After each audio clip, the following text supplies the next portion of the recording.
এই টগর ফুল গাছটা এই টবের মধ্যে অনেক দিন ধরে হয়ে আছে, অনেক দিন ধরে বলবো না, অনেক বছর ধরে। আমি তখনও বাগান করা শুরু করিনি, আমি বাগান করছি বছর দুয়েক মতন হবে।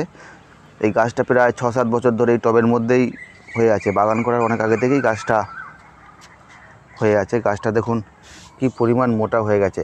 এই গাছটাকে এখন আমি ঠিক করেছি এই টব থেকে তুলে একটা আমি বালতির মধ্যে বসাবো, যেখানে আমার অন্যান্য গরমের গাছগুলো আছে আমি সেখানে বসাবো। কারণ এর মধ্যে গাছটা আর ঠিকঠাক বাড়তে পারছে না, রুট ঠিকঠাক বাড়তে পারছে না, তো গাছটাকে এখন তুলতে হবে। এখন সমস্যা হচ্ছে গাছটাকে তোলা। এই পাশে দেখুন আরেকটা টব আছে, এই টবটায় বন্ধুরা আমার একটা বেলফুল গাছ ছিল। বেলফুল গাছটা অনেক পুরনো ছিল, তো বেলফুল গাছটাকেও তুলে আমি আমার একটা বালতিতে বসিয়েছি, দেখাবো আপনাদের। এই বেলফুল গাছটা যখন আমি তুলতে যাই তখন দেখুন কি হয়েছিল, দেখুন টবটা এরকম ভেঙে যায়, গোড়াটা এতটাই ধরে নিয়েছিল যে টবটাকে ভেঙে বার করে দেয়। তো আমার ভয় হচ্ছে এটাও হয়তো ঠিক সেরকমই হবে, টব হয়তো ভেঙেই গাছটাকে বার করতে হবে। তো দেখা যাক কতদূর কী হয়। বন্ধুরা, আমি অভিজিৎ আর আপনারা দেখছেন গার্ডেনার অভি চ্যানেল। বন্ধুরা, মোবাইলটাকে আমি স্ট্যান্ডে বসিয়ে দিয়েছি, দিয়ে এবার গাছটাকে তোলবার আমি চেষ্টা করব। গাছের গোড়ায় অনেকটা ঘাস হয়ে গেছে, আগে একটু ঘাসগুলোকে আমি একটুখানি পরিষ্কার করে দিই, তাহলে আমি দেখতে পাবো। গোড়াটাকে আমি ভালো দেখতে পাচ্ছি না, ঘাসগুলোকে আমি হালকা করে পরিষ্কার করে দেবো যাতে গোড়াটা ভালো করে দেখতে পাই।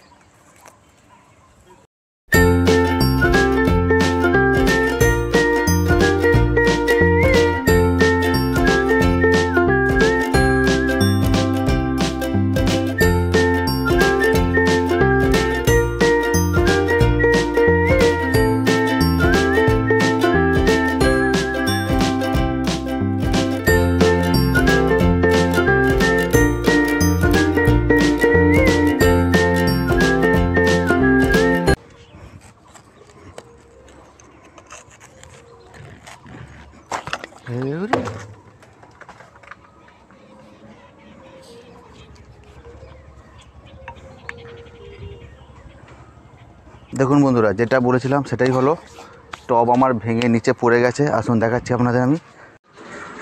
দেখুন টব ভেঙে নিচে পড়ে গেছে, এটাই আমি আশা করেছিলাম যে টবটা ভেঙেই যাবে। ঠিক আছে, অসুবিধা কিছু নেই, গাছটাকে বার করার চেষ্টা আমি চালিয়ে যাব। টবটা বন্ধুরা ভেঙে যাবে সেটা আমি আগেই ধরেই নিয়েছিলাম, তো দেখা যাক এখনও কতটা ভাঙে, তবে গাছটা বেরোয়।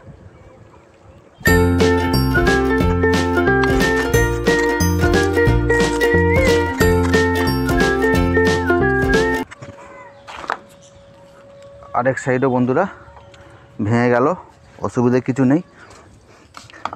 গাছটাকে আমাকে অক্ষত অবস্থায় বার করতে হবে। টব ভাঙুক, কোনো অসুবিধা নেই, আমি আরেকটা সিমেন্টের টব কিনে নিয়ে এসে বসিয়ে দিতে পারবো। কিন্তু এরকম 6-7 বছরের পুরনো একটা গাছ আমি পাবো না, কিনতে গেলে অনেক দাম নিয়ে নেবে।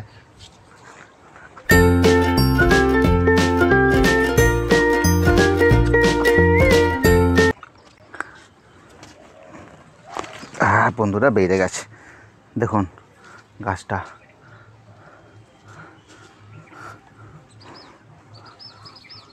এই গাছটাকে এবার আমি একটা বালতির মধ্যে বসাবো। তার আগে অবশ্য কিছু আমি কাটিং করব। ডালপালা আমি এখন কিছুই কাটবো না, কারণ ডালপালা কাটলে গাছটা এখন কি হবে না হবে, পরে গাছটা যখন সুন্দরভাবে ধরে যাবে তখন আমি এর ডালপালা কাটবো। এখন একটু শুধু গোড়াটা একটু অনেক পরিষ্কার করে দেবো, আর রুটটা সামান্য অল্প কেটে আমি গাছটাকে এখন বসিয়ে দেবো। আসুন তাহলে বন্ধুরা, একবার টবটার দেখে নিন।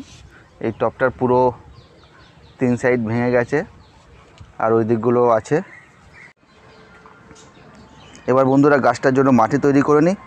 মাটি বলতে গেলে আমি এখন মাটির সঙ্গে কিছুই সেরকম মেশাবো না। কোকোপিট মেশানো আমার ছাদ বাগানে মাটি আছে, আর ওর সঙ্গে শুধুমাত্র আমি গোবর সার মিশিয়ে দেবো। আর এখন অন্য কোনো সার দেবো না, গোবর সার মিশিয়ে আমি গাছটাকে এখন বসিয়ে দেবো। গাছটা বসিয়ে গাছটাকে ভালোভাবে ধরুক, তারপর আমি একে অন্য সার দেব। বন্ধুরা দেখুন, গাছের জন্য মাটি আমি রেডি করে ফেলেছি। এইবার আমি কি করব, এর কিছুটা আমি রুট কেটে দেবো। তার আগে আমি এখানটা একটু পরিষ্কার করে নিই, উপরে এখনও কিছু বেশ ঘাসপালা হয়ে রয়েছে, এগুলোকে আমি পুরোপুরি নির্মূল করে দিই।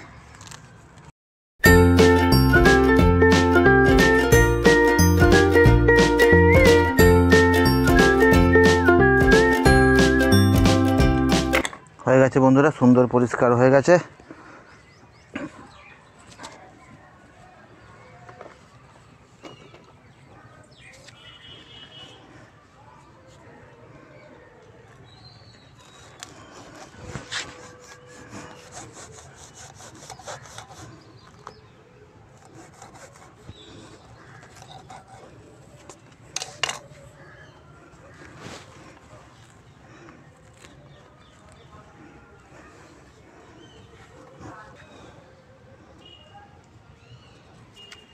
এটাকে বন্ধুরা বসিয়ে দিই, আর বিশেষ কাটাকাটি করব না আমি। এই বালতির মধ্যে প্রথমে বালতির হোলগুলো আমি এই পাথর কুচিতে বন্ধ করে দেবো।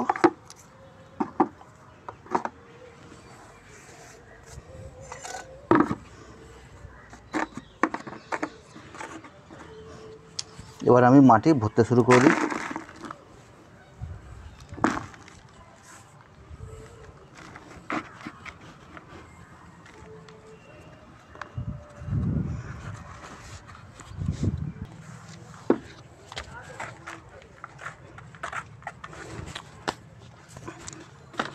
বন্ধুরা এবার আবার গাছটাকে বসিয়ে দেখি ঠিক সেট হচ্ছে নাকি না, আর একটু মাটি দিতে হবে।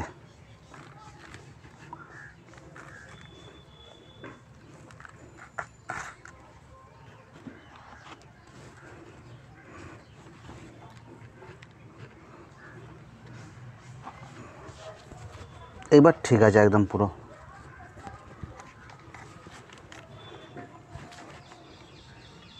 এবার ধার দিয়ে আমি মাটি দিয়ে ভরে দেবো।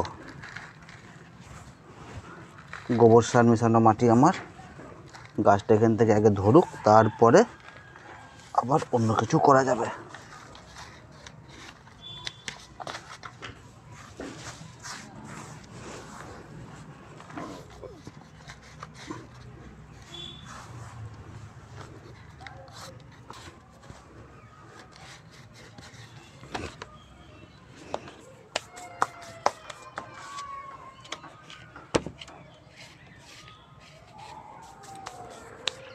রিপোর্টিং কমপ্লিট বন্ধুরা।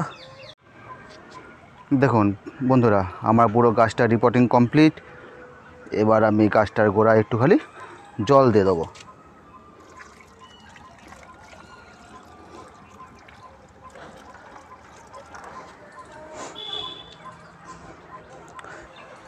তাহলে বন্ধুরা ভিডিওটা নিয়ে কোনো কমেন্ট থাকলে অবশ্যই আমাকে জানাবেন, আর ভিডিওটা ভালো লাগলে অবশ্যই চ্যানেলটা সাবস্ক্রাইব করে নেবেন। ধন্যবাদ।